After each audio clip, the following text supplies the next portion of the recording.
Hello everyone, मेरा नाम प्रियंका दांगी है और आप मेरे चैनल टारगेट एमपीपीएससी विद प्रिया पर हैं। वीडियो का टाइटल या थंबनेल कुछ भी कह लीजिए, ये देख के आपको ये तो समझ में आ गया होगा कि ये जो वीडियो है वो हमारे क्लास के किसी टॉपिक से रिलेटेड नहीं है। फिर भी मेरी आपसे विनती है कि अपने 5-7 मिनट निकाल के इस वीडियो को ज़रूर देखिएगा, क्योंकि मुझे पर्सनली ऐसा लगता है कि आपको इसका हिस्सा होना चाहिए। इस संबंध में जानकारी मुझे 1-2 दिन पहले मिल गई थी। मैंने आपके साथ शेयर भी किया था, जो लोग मुझसे व्हाट्सएप के जरिए जुड़े हैं वहां भी शेयर किया था, अपने टेलीग्राम चैनल पे भी शेयर किया था।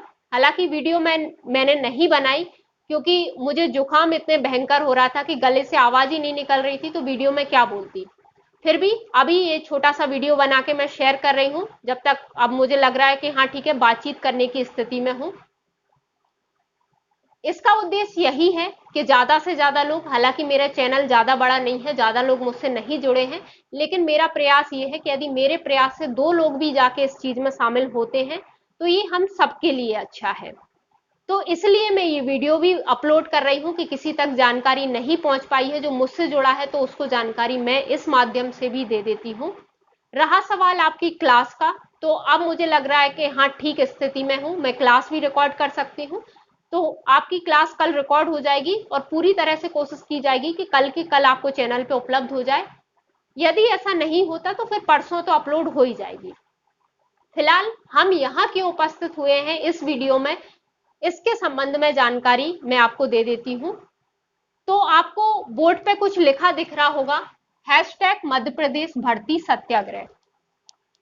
वैसे तो दिन में काफी चीजें मैंने आपके साथ शेयर की थी, आप लोग इससे परिचित हो ही गए होंगे, लेकिन जिनको ये नहीं पता है उनको मैं बता दूं कि मध्य प्रदेश के जितने भी अभ्यर्थी हैं, चाहे पीईवी या व्यापम आप जिस नाम से भी जानते हो वो भी, और एमपीपीएससी के अभ्यर्थी एक भर्ती सत्याग्रह चला रहे हैं।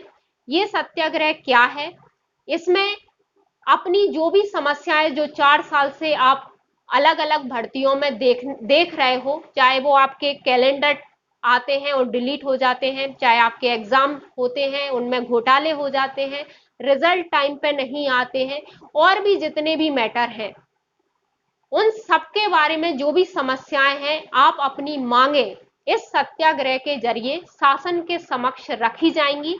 और ये सत्याग्रह तब तक चलेगा जब तक शासन इस पर कोई प्रतिक्रिया नहीं दे देता, यानी ये अनिश्चितकालीन होगा। अलग अलग चरणों में अलग अलग तरीके से होगा। कुछ ब्रीफ जानकारी मैं आपको यहाँ दे देती हूँ, बाकी जानकारी आपको कहाँ मिल जाएगी मैं ये भी बता देती हूँ, ठीक है। तो ये जो सत्याग्रह है वो आज 21 सितंबर सुबह 10 बजे से इंदौर में स्टार्ट किया गया है। इंदौर में कहाँ पे, जो दीनदयाल पार्क है, ये पार्क कहाँ पे है तो भोलाराम उस्ताद मार्ग या भोलाराम चौराहे पे है ये पार्क। ये भंवरकुआ से ज्यादातर आप लोग अवगत होंगे, तो भंवरकुआ के थोड़े से आगे है। तो यदि आप इस सत्याग्रह से प्रत्यक्ष रूप से जुड़ सकते हैं तो बहुत अच्छी बात है। कुछ लोग मुझे रिप्लाई भी कर रहे थे कि हाँ मैम हम जा रहे हैं, हम वहां प्रत्यक्ष रूप से वहां उनसे जुड़ेंगे।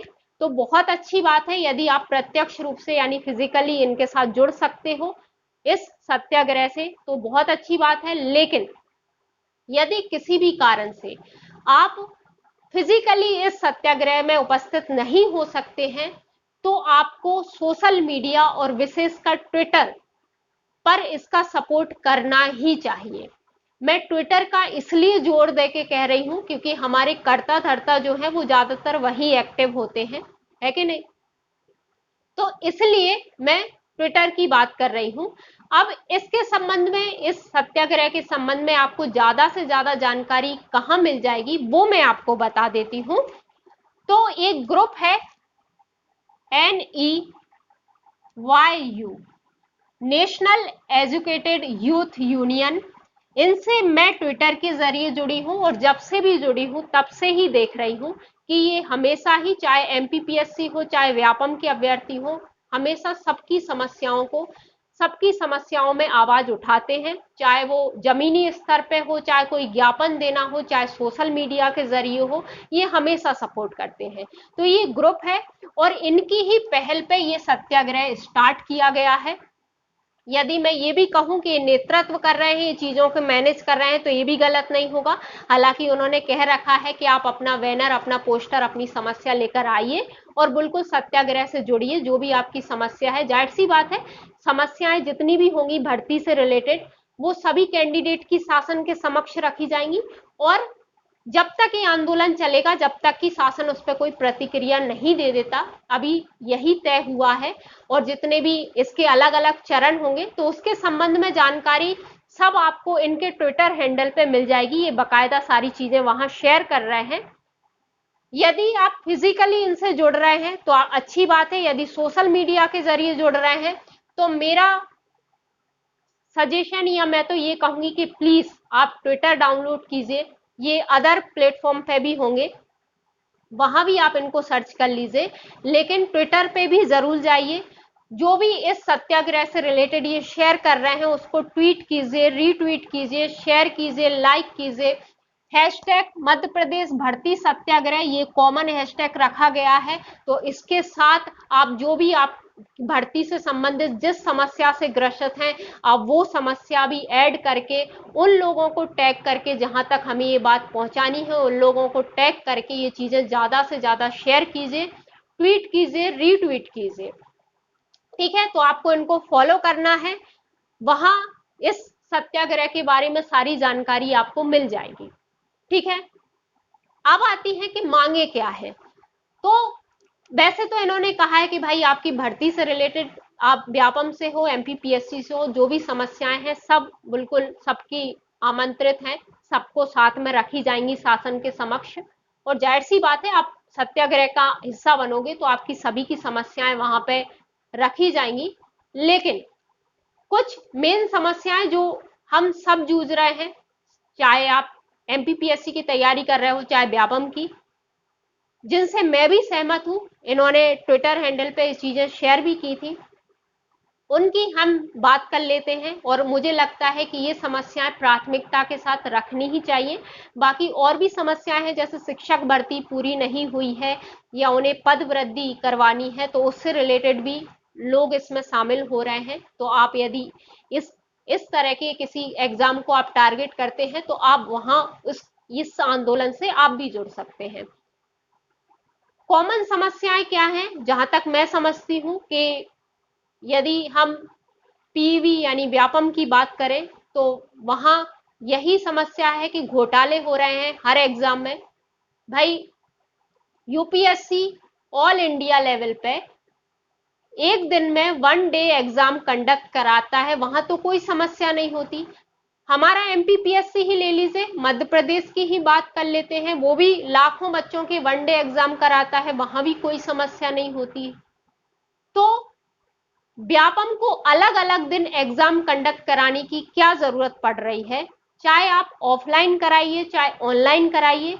मेरी राय यही है कि भाई आप किसी भी रीजन से नॉर्मलाइजेशन नहीं होना चाहिए।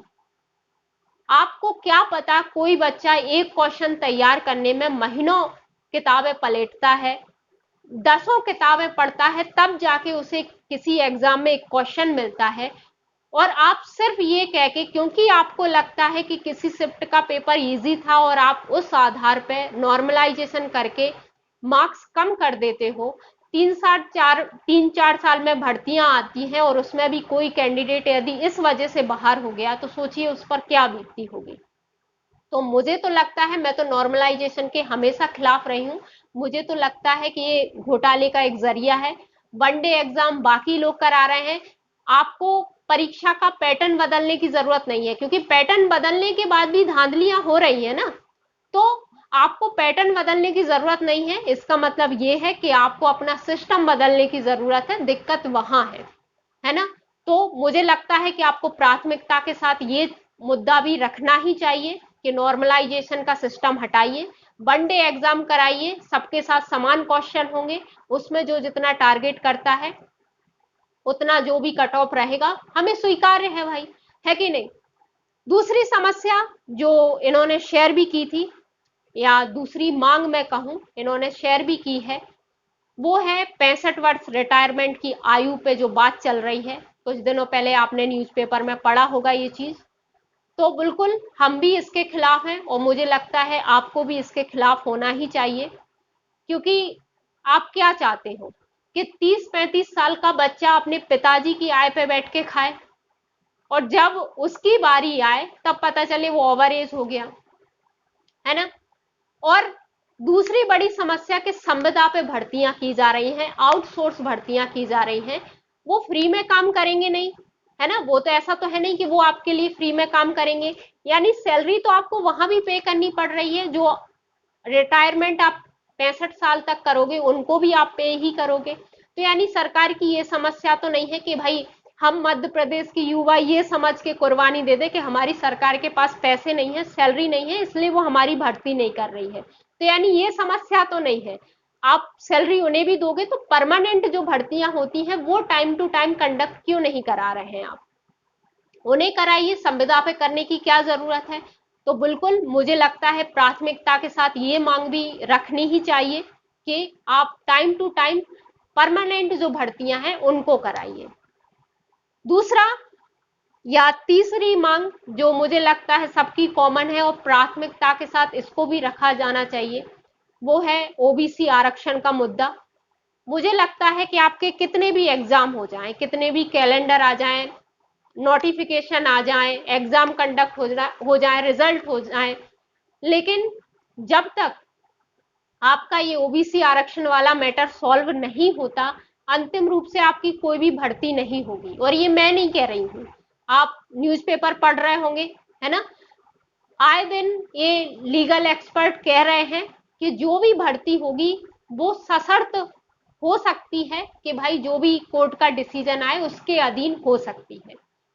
तो वो मैटर सॉल्व कीजिए। अब यहाँ ओबीसी आरक्षण की बात आती है तो जनरल वाले अलग खड़े हो जाते हैं, ओबीसी वाले अलग खड़े हो जाते हैं। तो खड़े रहिए, उन्हें कोई फर्क नहीं पड़ता। उन्हें चुनाव कराना था, वो गए, एक रात में सुप्रीम कोर्ट से डिसीजन लेके आए, 2 महीने में उन्होंने पंचायत और ग्रामीण पंचायतों और जो नगरीय निकायों का चुनाव था वो करवा लिया। तो उनको कोई समस्या नहीं है। आप आराम से लड़ते झगड़ते रहिए, उनके चुनाव हो गए और 2023 में फिर हो जाने हैं तो उनको कोई दिक्कत नहीं है। वो तो चाहते ही ये है कि आप बटे हुए खड़े रहें जिससे वो फायदा उठा सके। आप 4 साल से इस लाइब्रेरी से उस लाइब्रेरी, इस कोचिंग से उस कोचिंग हम भटक रहे हैं, है कि नहीं। दिक्कत हमें हो रही है, भर्तियां हमें नहीं हो रही है, हमारी भर्तियां नहीं हो रही है। अब प्लीज इसे कोई पर्सनली मत लीजिए, ये मेरी अपनी राय है। हो सकता है आप किसी बिंदु पर मुझसे असहमत हैं, हो सकते हैं, तो बिल्कुल, लेकिन इसे आप मेरी राय समझ के छोड़ दीजिए। अंततः मैं क्या कहना चाह रही हूँ, प्लीज उस चीज पे बस गौर कीजिए। देखिए, जनरल कैटेगरी वाले यदि आप में से कोई चाहते हैं कि आरक्षण हो ही नहीं, खत्म होना चाहिए, जैसे कुछ लोग एकदम शुरू हो जाते हैं, तो प्रैक्टिकली ये पॉसिबल नहीं है। और सच में कुछ लोगों को इसकी सच में जरूरत है। हालांकि उन तक यदि नहीं पहुंच पा रहा है, आपका कहना यह है कि जिन तक पहुंचना चाहिए वो नहीं पहुंच पा रहा है, तो देखिए उसके लिए आपको सिस्टम का हिस्सा बनना पड़ेगा। जिन तक नहीं पहुंच पा रहा है उन तक आपको पहुंचाना पड़ेगा, ताकि एक स्थिति, संतुलित स्थिति वो आ जाए कि ऐसे किसी व्यवस्था की जरूरत ही ना पड़े। लेकिन यदि आप सिस्टम का हिस्सा ही नहीं बनेंगे, भर्तियां ही नहीं होंगी, तो फिर जैसा चल रहा है वैसे ही चलेगा, है ना। हालांकि आप गलत नहीं हो, है ना। और ओबीसी वालों को मैं यही कहूंगी कि आप प्लीज 27% की आस लगा के मत बैठिए, या इसमें मत बैठिए कि हमें 27% आरक्षण मिलेगा। मुझे ये लगता है कि कोर्ट ने जो सीमा डिसाइड की है, सुप्रीम कोर्ट ने, कि 50% आरक्षण दिया जा सकता है, 50% तक, और बाकी 50% ओपन रखा जा सकता है, तो वो सही है। और 27% देने के लिए इनके पास कोई ठोस आधार नहीं है। यदि कोई भी, मैं किसी पार्टी की बात नहीं करूंगी, चाहे पक्ष हो विपक्ष हो, यदि कोई भी आपसे आके कह रहा है कि हम 27% देंगे, तो यकीन मानिए वो आपको बेवकूफ ही बना रहा है। क्योंकि इनके पास यदि ठोस आधार होता तो ये अब तक आपको दे चुके होते। उन्हें क्या वोट बैंक नहीं चाहिए? आप तो वोट बैंक हो नहीं, नहीं हो ना। क्योंकि एक न्यूज पढ़ी थी मैंने सुबह कि एमपीपीएससी में 3 साल की छूट दी गई है, आयु सीमा में, इससे 17 लाख युवाओं को फायदा होगा। मुझे सच में हंसी आ रही थी ये देख के कि 17 लाख, मतलब यदि हम कोई बात रखते हैं या ट्वीट करते हैं तो हमारे ट्वीट बार बार के ट्वीट ले दे के 50-60 हो पाते हैं, तो क्या 17 लाख युवा हैं? और वो सब ऐसे हैं जिनके पास स्मार्टफोन नहीं है, जो सोशल मीडिया का यूज नहीं करते। और यदि आप चाह रहे हो कि आपका और सरकार का ऐसा वाला रिश्ता है कि बस सरकार मन की बात समझ जाती है, तो फिर भाई अलग बात है, वो अलग मैटर है। लेकिन सच में यार, मतलब आप लोग अपनी बात ही नहीं रख सकते तो आप तो वोट बैंक हो ही नहीं। तो क्या 27% आरक्षण देने से वो अपना वोट बैंक क्यों खराब करेंगे? यदि उनके पास ठोस आधार होता तो वो आपको 27% अब तक दे चुके होते। और जहां तक मैं चीजों को समझ पा रही हूं, मुझे ऐसा लगता है कि 27% या 14% आपकी समस्या नहीं है। जहां तक जैसे 2019 का कोर्ट ने रिजल्ट रिवाइज करने को कहा है, वहां नियमों की दिक्कत हुई थी। मुझे नहीं लगता कि आपका 14% आरक्षण था इसलिए आपका कट ऑफ ऊपर चला गया था। जहां तक मैंने चीजों को समझा है, मैंने चीजों के बारे में न्यूज़पेपर वगैरह में पढ़ा था, तो मुझे यही लगता है और मैं इतना ही समझ पाई हूं कि वहां नियमों की ये दिक्कत हुई थी कि जो अनरिजर्व कैटेगरी थी उसमें सिर्फ उन्होंने अनरिजर्व कैटेगरी को ही शामिल किया था, यानी वो सीटें ओपन नहीं थी। और इसीलिए ओबीसी कैटेगरी वाले सिर्फ ओबीसी में ही सिलेक्ट हुए, इसलिए आपका कट ऑफ ऊपर चला गया। तो आई थिंक मुझे जहां तक लगता है 14% आपकी दिक्कत नहीं थी। फिर भी ठीक है, आप लोग अलग अलग बट के रहना चाहते हैं, आपकी समस्याएं हैं, आपकी अपनी राय हो सकती है। मैंने जैसे कहा कि इसे मेरी राय समझ के छोड़ दीजिएगा। फिलहाल जैसे भी जिस भी जरिए से आपको इस सत्याग्रह को सपोर्ट करना है, कोशिश करिए कि जितनी भी समस्याएं हैं, जो भी बहाने चाहे कोई भी हो बना रहा है कि इस वजह से आपकी भर्ती नहीं हो रही है, वो बहाने बनाने का उन्हें मौका ना दिया जाए। स्पष्ट उनके सामने मांगे रखी जाए कि भाई हमारा टाइम खराब हो रहा है, हम ओवर एज हो रहे हैं, हमारी ये समस्याएं हैं, हमारे लिए आप टाइम पे भर्ती करो। और उन्हें ये बताया जाए कि हाँ, हम भी वोट बैंक हैं आपका। जब तक वोट बैंक नहीं बनोगे तब तक कुछ नहीं हो सकता, ठीक है? और आप जिस भी सोशल मीडिया प्लेटफॉर्म पे हो, मैं तो कहती हूँ इंस्टा पे भी हो तो बढ़िया रील वील बनाइए। जब पार्टी हो रही है इसकी वायरल हो सकती है, तो यहाँ तो सत्याग्रह हो रहा है, तो बिल्कुल आप जिस भी प्लेटफॉर्म पे हो आप वहां इसका सपोर्ट कीजिए। और यदि आप मुझे सुन पा रहे हैं तो मेरी तरफ से भी आपसे यही रिक्वेस्ट है कि आप इस सत्याग्रह का सपोर्ट करिए। अपनी मांगे जो भी हैं, जो भी समस्याएं हैं, वो शासन के समक्ष रखने का प्रयास कीजिए। जब तक चीजें रखोगे नहीं, उन्हें पता कैसे चलेगा, है कि नहीं? चलिए, तो ये वीडियो हम समाप्त कर रहे हैं। मिलते हैं आपको क्लास में, अगली क्लास रिकॉर्ड करेंगे, क्लास में मिलते हैं। आई होप आप इससे जुड़े हुए, मैं उम्मीद कर रही हूं कि आप इस आंदोलन से, इस सत्याग्रह से जुड़ोगे। ठीक है, थैंक यू सो मच।